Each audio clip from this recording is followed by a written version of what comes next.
Good day and welcome to our presentation for the 7th of April 2021. We will begin in America as we usually do. I'm just going to put ShareFriend up on the screen here.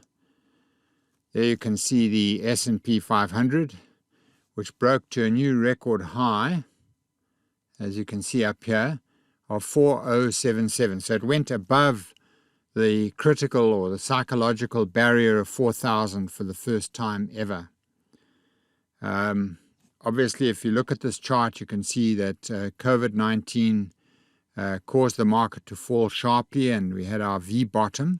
We regard this as an aberration from a technical point of view. So we start a new trend line over here, and you can see there's been a strong upward trend since that time.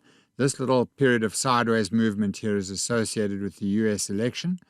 But once Biden won the election, the market's been moving up very strongly. Obviously, there was some backing and filling over here before the barrier of 4,000 was broken, but now the upward trend appears to be accelerating. On Monday, the market went up 1.25%, and you've got to spare a thought for those bears like George Soros and others who've been playing the market down. They've been taking shorts on the S&P 500. They are, of course, being destroyed at this point. The message here is don't bet against the bull. Biden's second stimulus package is expected to be $2.25 trillion over the next 8 years. It's going to be financed by an increase in company tax in America up to 28%. And that, of course, comes on top of his $1.9 trillion package, whereby he sent out checks for $1,400 to every American. The rapid rollout of vaccines in America indicates a return to normality. About 32% of the American population has now been vaccinated. The immediate driver of the market right now is high-tech shares. Microsoft did a fantastic deal with the Defense Force in America. They sold them 120,000 devices. Tesla, of course, had a record first quarter in which they produced 184,400 vehicles, which is a record for them in a single quarter.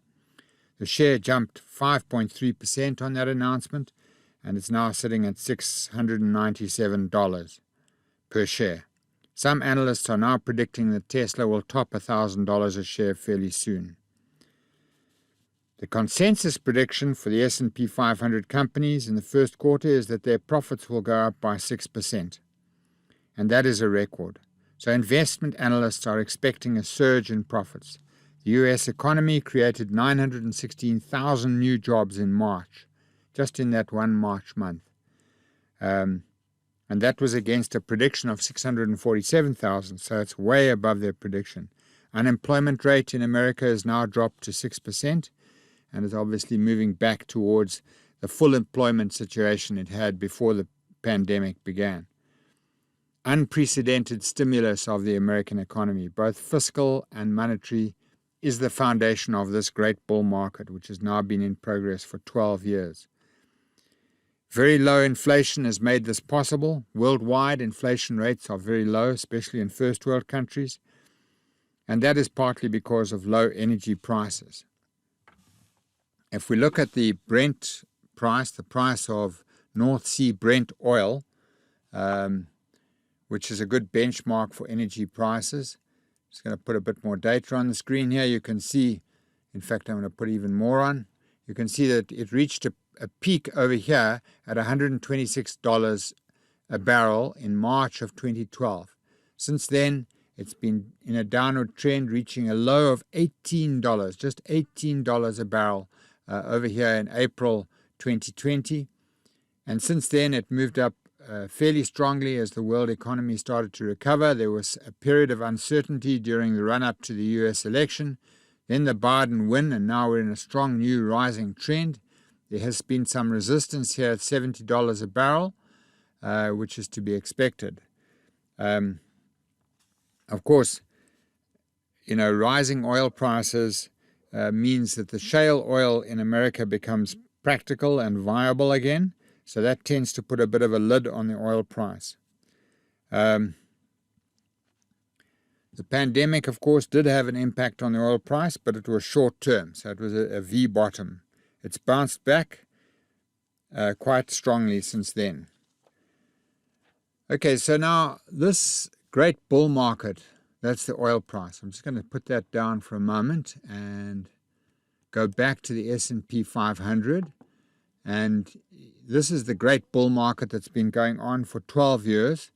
If you go to the PDSnet website, you will see there we've got a document called Our Background Approach, which gives the sort of background to the way we view the market, the context within which we view the stock market. And that explains why this bull market is and will continue to go up for the time being. In fact, we expect the S&P to rise well above 4,000, and we think that once it's well above 4,000, it will correct back to the 4,000 level. So 4,000 will then become a support level. Having been resistance level, it will now become a support level. So just be warned that there is a correction coming. At some point, there will be a 10 to 20% correction, which will probably pull the S&P 500 back to 4,000. But that correction will not be the beginning of a bear trend. It will simply be a buying opportunity, a correction within a bull trend. And of course, each time the S&P breaks to a new high after a bit of a correction, investor confidence grows. Investors are less and less scared of corrections, and investment experts are more and more afraid of calling the top of the market. It's very important to see this great bull market in context, especially the trend in the S&P 500. If we go back to the start of the S&P 500, which was in 1954, that's when the index was launched, it took about 40 years for the index to reach 1,000.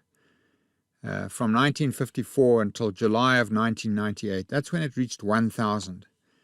After that, it took 16 and a half years, from July 1998 until August 2014, for it to go from 1,000 to 2,000.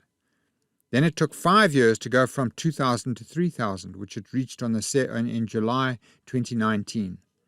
And then it took just 21 months to go from 3,000 to 4,000. So you can see here that the chart is basically rising exponentially. You can't really see that unless you look at the long picture. So we've got an exponentially rising chart, bull market, which is obviously in line with the prediction that we made in that document, Our Background Approach, which is on the PDSnet website. We now believe that the S&P will probably go above 10,000 at some point. So it's exponential. What you have to remember is that what goes up exponentially also can come down exponentially. Eventually, we expect there to be a massive downward trend. Just not yet. We believe the current bull still has some years to run. It's being driven by three major factors: the vast improvement in technology, which is feeding through to productivity all over the world, falling energy costs, and the massive monetary and fiscal policy stimulation that has been going on in the world economy for the last 10 years. So our advice to you is while the sun shines, make hay. Make hay while the sun shines. But be aware that at some point this great bull market will definitely come to an end. Okay, so that's America. Let's turn our attention now to South Africa. Over the last month, the battle lines between the Ramaphosa camp and the opposition camp, which is now being associated with something called radical economic transformation, and which basically represents Zuma and Ace Magashula, and of course Julius Malema to maybe a lesser extent. So they're forming an opposition to the Ramaphosa administration. Various things have happened in that context. First of all, of course, Zuma ignored the Constitutional Court's contempt hearing completely, which basically means that he must be found guilty of contempt, and he must get an appropriate sentence, because otherwise the Concourt will be completely debased. In contrast with this, of course, President Ramaphosa has said that he will be attending and testifying at the Zondo Commission in April, in this month. Zuma's arrest, when it finally happens, and it should inevitably happen, will probably cause some political backlash, especially in Natal. But we do not think that that backlash will be of exceptional proportions. We think it will be relatively contained. The next thing is, of course, the ANC's National Executive Committee, as we know, they debated and voted on the step-down rule, which they had agreed in February 2021. Ace Magashula is obviously opposing this because he has already got a criminal charge against him. And this is revealing the dissension within the ANC. It may harm the ANC's support in the upcoming municipal elections this year. The split may force the NEC away from its normal practice of reaching a consensus and force it to take a vote on this issue. The third thing that's happened is that Parliament has voted to establish a committee to investigate the public protector. If the committee recommends her removal, then it will require 2/3 of Parliament to vote in favour of that. But with the DA's support, it's possible that the Ramaphosa camp will be able to actually get her out. Notably, Ace Magashula has publicly supported the public protector, so he's opposing Ramaphosa in this matter. Then the fourth issue that came up in this regard is the student riots at Wits and elsewhere in the country, pressurising the government to invest further in student education, but the Treasury is short of funds because of its budget constraints, and there have already been cutbacks. Student subsidies have been reduced. Notably, Ace Magashula marched with the protesting students. So again, he's trying to align himself with them and with the opposition to Ramaphosa. Let's turn our attention now to the economy.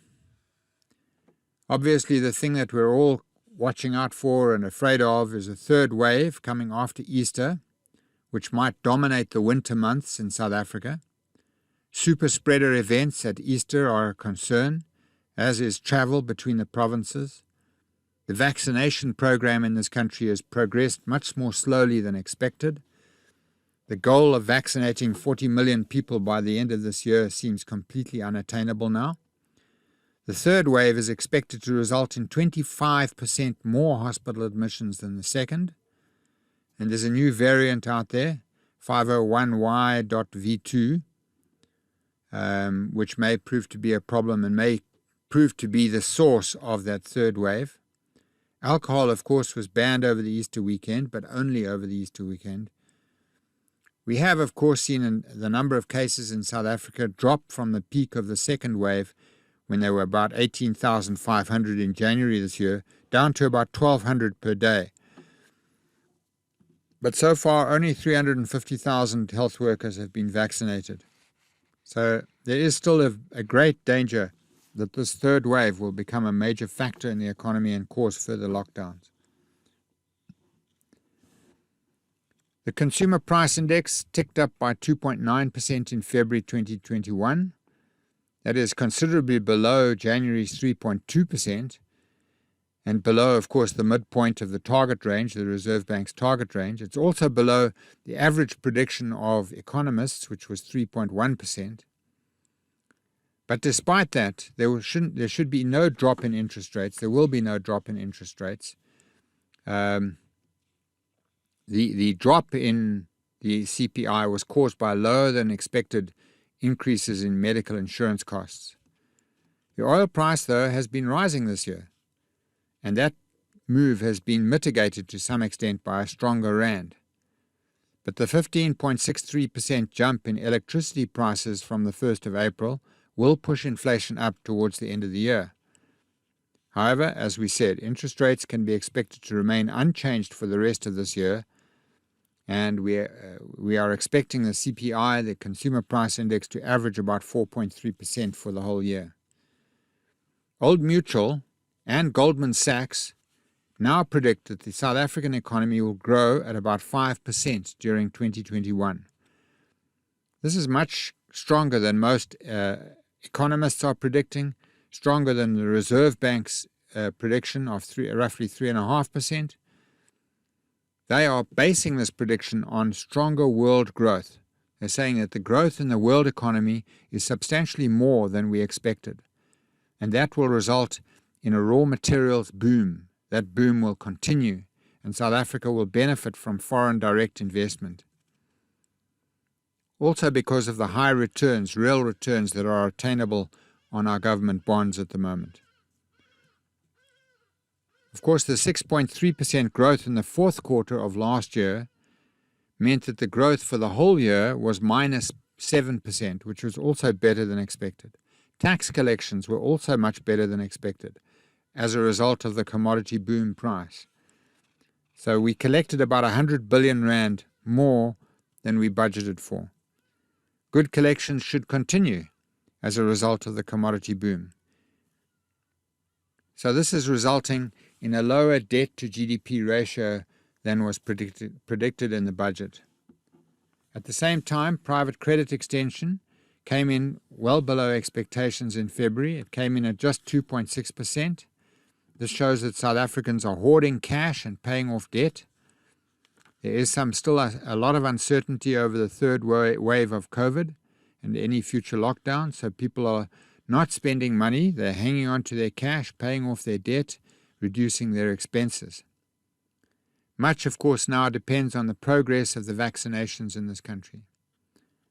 The South African Reserve Bank Bulletin reported that household consumption shrank by 5.4% in 2020, and that debt to disposable income amongst consumers fell from 5.4% to 4%. So South Africans are doing the wise thing. They're hanging on to their cash, as you would expect. The Bank of America Investment Conference at Sun City had a record attendance. Investors expect a 50% jump in earnings in South Africa from last year's low base. Most of the investors came from Europe and the UK, and they are clearly motivated primarily by commodity prices. Also, the relative stability of the rand is a major factor.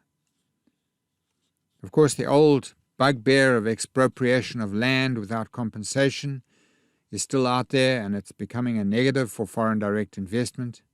Worldwide, the norm is that if there is expropriation of land, it can only be done for fair compensation. South Africa is trying to buck that trend, and investors just don't like it. Of course, the land distribution in South Africa is racially skewed, and there should be a mechanism put in place that will gradually correct it over time. But this should be done slowly in our view. It should, in fact, in our view, be a shift to a long-term lease structure where land is held in long-term leases of 99 years.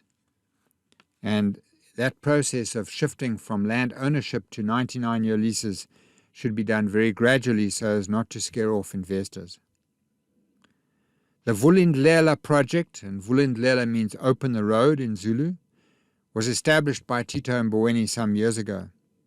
The objective is to accelerate the delivery on key government projects and to break through bureaucracy and red tape.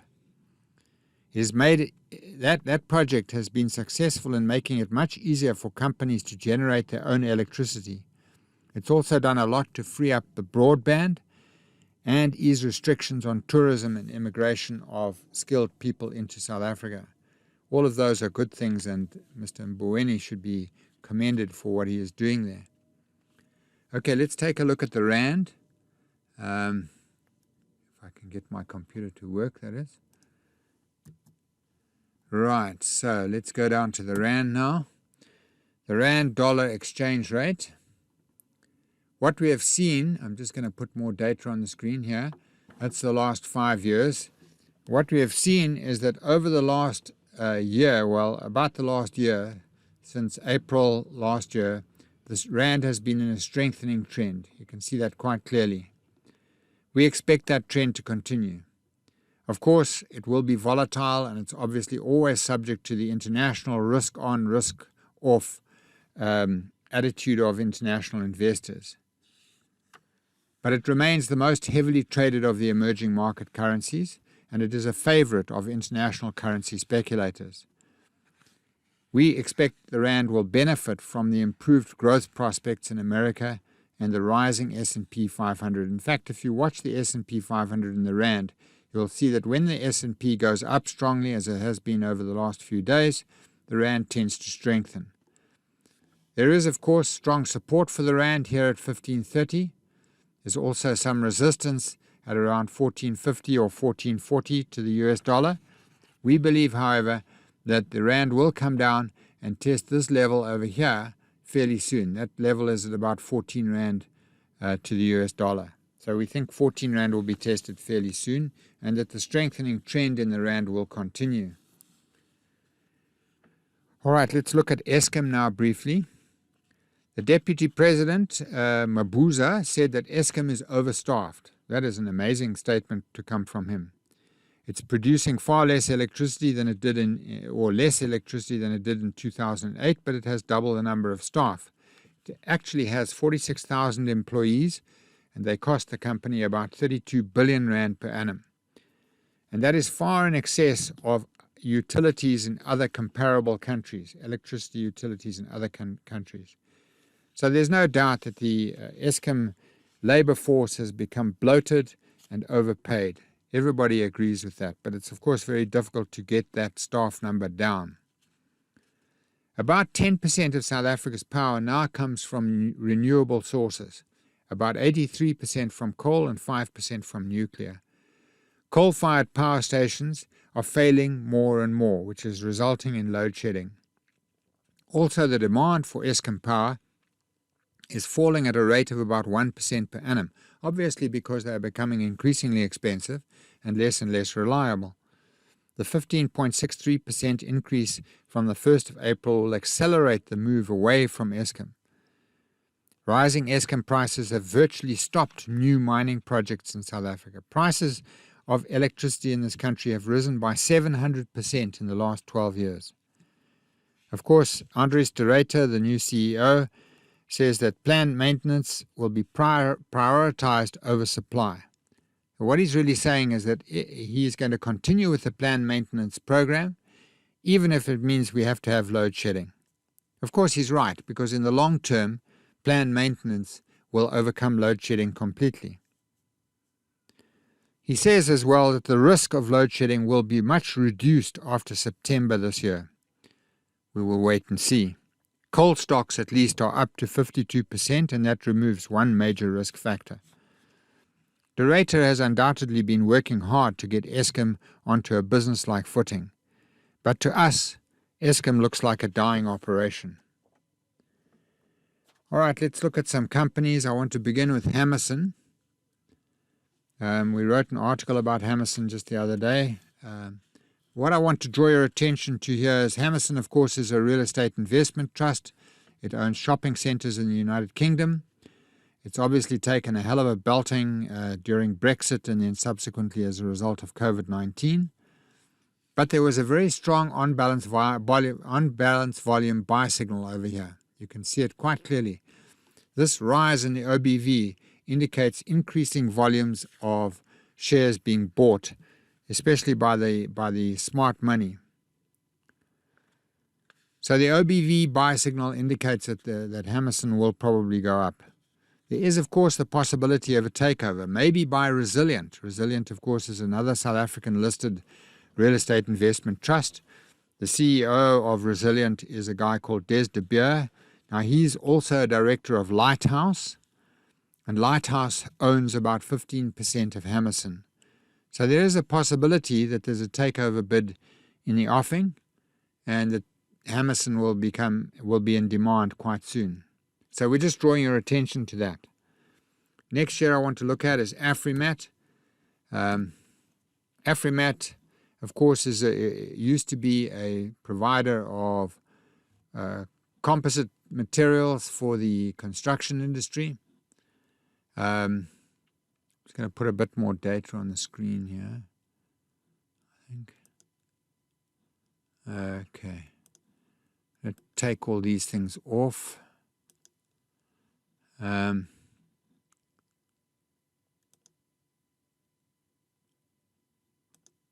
Okay, what I want to show you here is that we published an article over here on the 25th of May, 2020. So that's last year. And the share was then at 29 Rand, and we said that we expected this share to rise sharply. As you can see, it's moved up very strongly, and a couple of nights ago it was trading at 46 Rand 45. That's a pretty good gain. That's about 60% gain in 10 months. The reason is that the company decided to invest 450 million Rand to buy an iron ore mine, a defunct iron ore mine called Demaneng. They then invested a further 400 million to bring that mine into operation, and it is now a steady generator of profits. So they made this decision last year in the teeth of COVID-19, and that decision has really paid off. And that shows that they have very smart management. And I'm always looking to invest in smart management wherever I can. Next share that I want to look at is Rinogin. Rinogin is a company that is an exploration company involved in natural gas and particularly helium. They are an exploration company, so there's a degree of risk, a high degree of risk here. They recently dug a test well, P007, and that came out with very promising yields of helium particularly. The share price rose, as you can see over here, 15% overnight, okay, in one go. But what I want to draw your attention to is that there was a very clear on-balance volume signal way back here on the 1st of February. If you had bought it on the 1st of February, you would have made 77% in 2 months. So that's a pretty good return. You know what Joseph Granville said about on-balance volume, which is the indicator that he developed? He said volume leads price. First, the volume goes up on slightly rising prices, then the price goes up. So that's a good rule to remember when you're thinking about the share market. Watch that on-balance volume because it does give very clear signals sometimes. Okay, the next share I want to talk about is Shoprite. Shoprite obviously is a huge retailer that competes with Pick n Pay and Woolworths and Spar and so forth. Just going to put a bit more data on the screen here. What I want to draw your attention to is that this is a 200-day moving average. We advised you to put this onto Spar. And you can see over here, that's where Whitey Basson, the previous CEO, sold out. That was the highest price the share reached at 275. Then there was this collapse here following the COVID-19 and very bad results. And then we've got an upside breakout over here. And you can see the share is trending up very strongly now. Since that signal there, the share has risen 25.6% to around 162 Rand in 6 months. So the secret of success in the share market is to find high-quality blue-chip shares when they're out of favor, particularly with the institutions, as Shoprite was over here, and to buy them. Because as the big institutions change their minds and return to buying a share like Shoprite, the share price will obviously go up and you can benefit from that. All right, let's talk about York. York is a timber manufacturer of timber products. In fact, it's the largest supplier of plywood in South Africa. It's also one of the Johannesburg Stock Exchange's oldest listings. And of course, okay, let's put a bit more data on so that you can see the share more clearly. You can see here that Yorkor has been suffering with the general malaise of the construction industry. Over the last 10 years, it's been suffering. And then, of course, the pandemic took it down even further. But from that point, it formed an island formation, and then broke out on the upside of that island. And now you can see there's a strong new upward trend. We believe that this share will continue to perform well. But you mustn't forget that it is a construction share, basically. It supplies the construction industry with timber. So it is inherently risky. Excuse me. Baldwin Estates. This is a real estate investment trust. Just want to put a bit more data on the screen here. As you can see, Baldwin has been in a long-term downward trend, but it's broken up out of that downward trend recently and is moving up quite well. This company specializes in developing secure sectional title developments, and recently it decided to concentrate on increasing its rental income. So it's not selling off its properties now, it's renting them out. And that, of course, has stabilized its cash flow. In fact, at the end of its most recent financial period, it had cash in hand of 427 million rand, and its loan to value had fallen to 25%, which is very good for a real estate investment trust. The net asset value is 631 cents, and as you can see, the share price is about 430 odd cents, 431 cents. There's a strong upside break through the long-term trend line, so we regard this share as cheap and good value. Finally, I want to just talk about Grand Parade. Grand Parade was a company that was involved in the gambling industry and also in the restaurant business, in the fast food business. Here you can see that there's the impact of COVID-19 on this company. They decided to sell off their fast food businesses, so they sold Dunkin' Donuts and Baskin-Robbins in February 2019. Then they sold their Burger King franchise in 2020 and their 10% stake in Spur. And that reduced the impact of COVID-19 on the share substantially.